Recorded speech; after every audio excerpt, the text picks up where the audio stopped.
अखिलेश यादव के right hand ने संभाला मोर्चा, यूपी की सियासत में छाई चर्चा। बीजेपी खेमे की बढ़ाई एक दाव से हलचल, शिवपाल यादव भी देखकर हुए खुश। खाली सिलेंडर ने जनता को रुलाया, ईद से पहले नसीमुद्दीन का बड़ा बयान आया। अखिलेश यादव हैरान, जानिए इस बार क्या कुछ किया। यूपी की सियासत में एक बार फिर हलचल तेज हो गई है और इस बार वजह एक इफ्तार कार्यक्रम बना है, क्योंकि ये कोई साधारण इफ्तार नहीं था, बल्कि इसे सियासत की नई बिसात का इशारा माना जा रहा है। मंच पर एक तरफ भाईचारे की तस्वीर दिख रही थी, तो दूसरी तरफ अंदर ही अंदर 2027 की रणनीति तैयार होती नजर आई।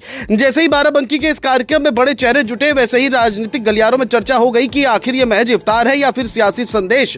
और इस पूरे आयोजन के केंद्र में एक नाम नसीमुद्दीन सिद्दीकी का सबसे ज्यादा चमका है। आखिर क्या कुछ हुआ है, क्या रणनीति शिवपाल यादव क्यों मुस्कुरा रहे हैं, चलिए आपको सब बताते हैं। दरअसल आजम खान के जेल में होने के बाद समाजवादी पार्टी के मुस्लिम चेहरे को लेकर जो खालीपन बना था, उसे अब भरने की जिम्मेदारी नसीमुद्दीन सिद्दीकी निभाते नजर आ रहे हैं। यही वजह है कि उन्हें अब अखिलेश यादव का राइट हैंड माना जा रहा है। बाराबंकी के इस इफ्तार में उनकी मौजूदगी सिर्फ औपचारिक नहीं थी, बल्कि ये एक साफ संकेत था कि सपा अब अपने पारंपरिक वोट बैंक को फिर से मजबूत करने की मिशन पर है।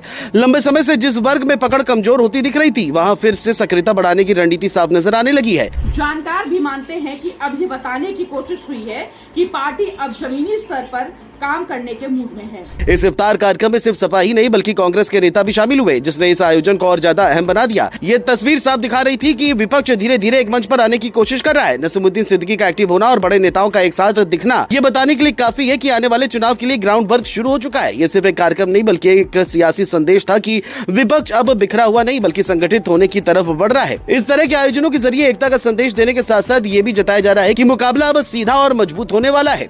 यही नहीं, इस पूरे घटनाक्रम से सपा के अंदर भी एक नया संतुलन बनता नजर आ रहा है। सूत्रों की माने तो नसीमुद्दीन सिद्दीकी की सक्रियता से शिवपाल यादव भी संतुष्ट नजर आ रहे हैं। लंबे समय से पार्टी के अंदर जो खींचतान चल रही थी, उसमें अब एक सामंजस्य दिख रहा है। नसीमुद्दीन का अनुभव और उनकी पकड़ पार्टी के अंदर अलग अलग धड़ों को जोड़ने में मदद कर सकती है। यही वजह है कि उनका कद लगातार बढ़ता हुआ दिखाई दे रहा है और पार्टी के अंदर उनकी भूमिका अब और मजबूत होती नजर आ रही है। वहीं दूसरी तरफ बीजेपी खेमे में इस पूरी गतिविधि को लेकर हलचल बढ़ गई है, क्योंकि जिस तरीके से मुस्लिम वोट बैंक को फिर से साधने की कोशिश हो रही है, वह आने वाले चुनाव में बड़ा असर डाल सकती है। सिद्दीकी का एक्टिव होना बीजेपी के लिए सीधी चुनौती के तौर पर देखा जा रहा है, खासकर ऐसे समय में जब विपक्ष एकजुटता की ओर बढ़ रहा है। ये गतिविधि सियासी समीकरण बदलने का संकेत दे रही है। बीजेपी के लिए ये संकेत है कि विपक्ष अब रणनीतिक तरीके से मैदान में उतर रहा है और हर वर्ग को साधने की कोशिश कर रहा है। अब देखा जाए तो बाराबंकी का ये इफ्तार कार्यक्रम एक बड़ा राजनीतिक टर्निंग पॉइंट बन सकता है। अखिलेश यादव के राइट हैंड के तौर पर नसीमुद्दीन सिद्दीकी का मैदान में उतरना, शिवपाल यादव का संतुष्ट होना और बीजेपी खेमे की बढ़ती चिंता, ये सब मिलकर ये बता रहे हैं कि यूपी की सियासत अब नए दौर में प्रवेश कर रही है। आने वाले समय में ये सियासी हलचल और तेज होगी और 2027 की लड़ाई का असली रंग यहीं से तय होता नजर आएगा।